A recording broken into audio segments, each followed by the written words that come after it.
neck pain. We've all been there, right? It can be just a little crick, or it can be something that completely takes over your day. But for a doctor, it's actually the start of a fascinating investigation. So let's grab our detective hats and see exactly how they crack the code of neck pain, one single clue at a time. It's kind of wild to think about, but neck pain is one of the top reasons people end up at the doctor's office. I mean, pretty much everyone deals with it at some point. And what feels so simple to us, well, underneath that one complaint can be a whole world of possible causes. So here's the big question. How does a doctor take that one simple phrase, "my neck hurts," and sort through this huge maze of possibilities to find the right answer? Well, that's where the detective work really begins. Just think of it like this. The patient's body is the crime scene, and all the symptoms, those are the clues. The doctor's job is to be the lead detective, to gather all that evidence, sort it out, and follow the trail to find the real culprit. And today, we're going to follow that trail right alongside them. Okay, so every good investigation starts with a plan. A detective doesn't just start chasing random leads. They open up a case file. A doctor does pretty much the same thing, creating a framework to organize all the evidence before jumping to any conclusions. And this is basically that case file. On one side, we've got our list of potential suspects, all the different conditions that might be causing the trouble. On the other side, that's where we'll collect the clinical clues, the specific symptoms and findings that point toward each one. So let's start filling this thing in.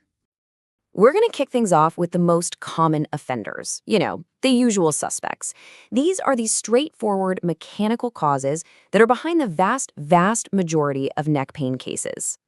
So let's look at our first two suspects side by side, a simple strain versus something called facet osteoarthritis. Now, they might feel kind of similar, but the clues that tell them apart are actually really different. All right, so for a neck strain, the clues are usually right there in the story.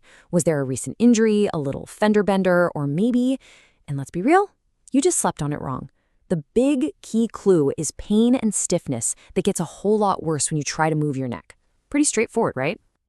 Now, let's compare that to facet osteoarthritis. It also has pain that gets worse with movement, but it comes with two extra very important clues. First, it typically shows up in older individuals, and second, the pain often gets better with rest. Now that is a crucial piece of evidence that points us away from a simple strain. Okay, so our investigation is about to get a little more serious. Sometimes the problem isn't just in the muscles or the joints. It's actually affecting the nerves. And when that happens, the clues we're looking for change dramatically. Our first nerve-related suspect is radiculopathy. The most important word to remember here is radiates. This is not pain that just stays in the neck. No. This is what happens when a nerve gets pinched as it's leaving the spine and it starts sending out signals, pain, numbness, maybe some weakness, all the way down its specific path. So the clues literally follow that nerve's path. The pain might travel down into the shoulder or the arm, and a doctor can find changes in sensation or strength or even reflexes that map perfectly to one single nerve. The last piece of evidence could be a positive Sperling test. That's a special maneuver that gently compresses the nerve to see if it reproduces those exact symptoms. But what if it's not just one little nerve root getting squeezed? What if the pressure is on the entire spinal cord? Well, that's a much more serious condition called spondylitic myelopathy. Imagine the spinal cord is the body's main information highway, and this is like a major pileup, shutting down all the lanes. And because that whole highway is affected, the clues aren't just in the arm anymore. We might start seeing weakness down in the legs, problems with walking, and even changes in bowel or bladder control. The Lermit sign is a really specific clue. It's this electric shock-like feeling that zings down the spine when the neck is bent forward. These are all signs that the problem is affecting the entire system. All right, now we have to move to the most critical part of the investigation. We're talking about the red flag clues. These are the ones that signal something potentially dangerous is going on, something that needs urgent attention. These are the smoking guns of neck pain. So red flag number 1, most pain from a strain changes with your position, right? It feels better when you lie down or worse when you turn your head. But pain that is just constant, relentless, and it doesn't care how you move, that is a major warning sign. And here's the second red flag. Most of the time, pain from things like arthritis feels a little better with rest. But pain that actually gets worse at night, pain that wakes you up from sleep, That's highly unusual and definitely a reason for concern. And our third big red flag. If the neck pain shows up with systemic symptoms, things like fevers and night sweats, that tells our detective that the problem probably isn't just mechanical.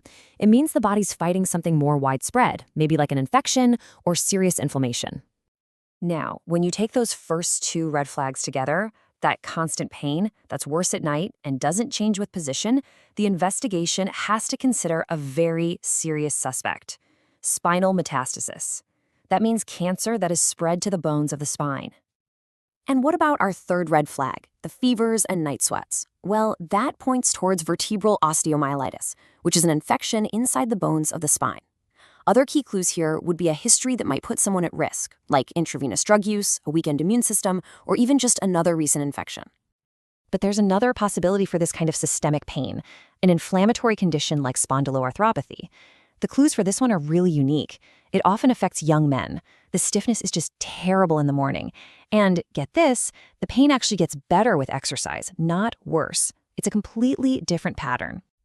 So, after gathering all of this evidence, from the simple to the systemic, from the common to the critical, our detective is finally ready to put all the pieces together and crack the case. And here it is, the completed case file. By systematically collecting and organizing all the evidence, what started as just a simple complaint of neck pain gets narrowed down.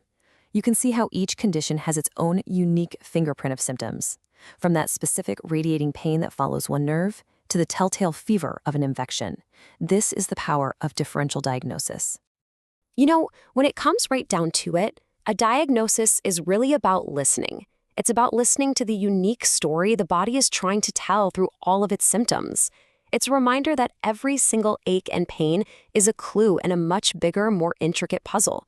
And it really makes you wonder, what other puzzles are just waiting out there to be solved?